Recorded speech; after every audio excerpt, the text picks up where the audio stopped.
Hello, thanks again for joining me as we're looking at the book of Revelation and seeing how God's events are unfolding on the earth. Even today, we can see the groundwork being set up for the wrapping up of all things. As we've been looking at Revelation chapter 19, we're going to be thinking about the Battle of Armageddon, when all the nations have risen up against the nation of Israel. Well, what I like to do during this season is to bring in some of the Old Testament prophets.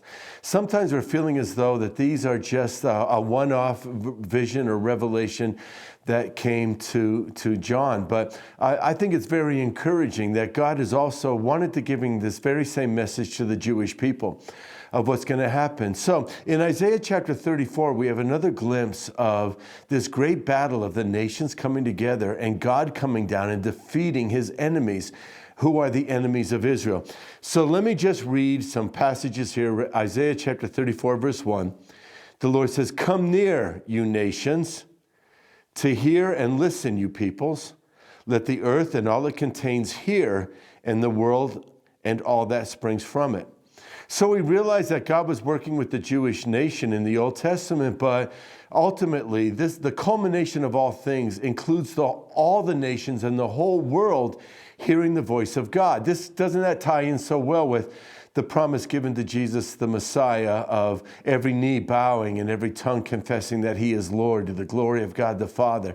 And so Jesus is now, the victor, coming to destroy the rebellion that's on the earth. And he's saying, now come near and listen, all you nations. Verse 2 of Isaiah 34, "For the Lord's anger is against all the nations, and his wrath against all their armies, and he has utterly destroyed them. He has turned them over to slaughter."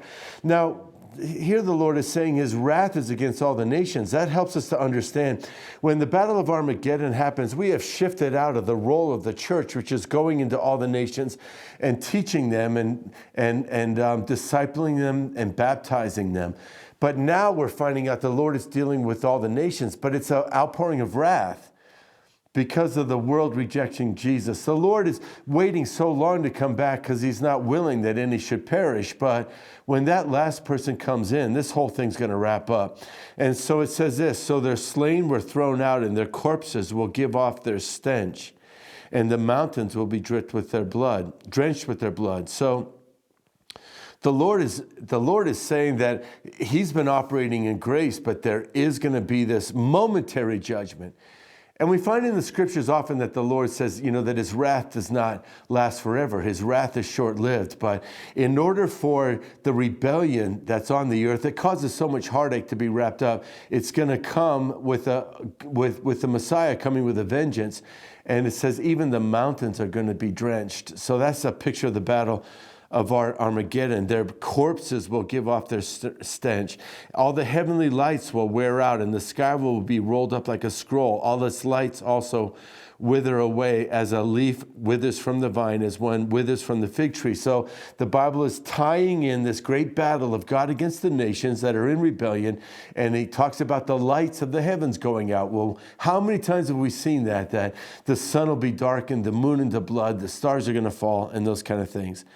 It says this, "For my sword has drunk its fill in heaven. Behold, it shall descend for judgment upon Edom and upon the people whom I have designated for destruction. The sword of the Lord is filled with blood. It drips with fat and the blood of lambs and goats."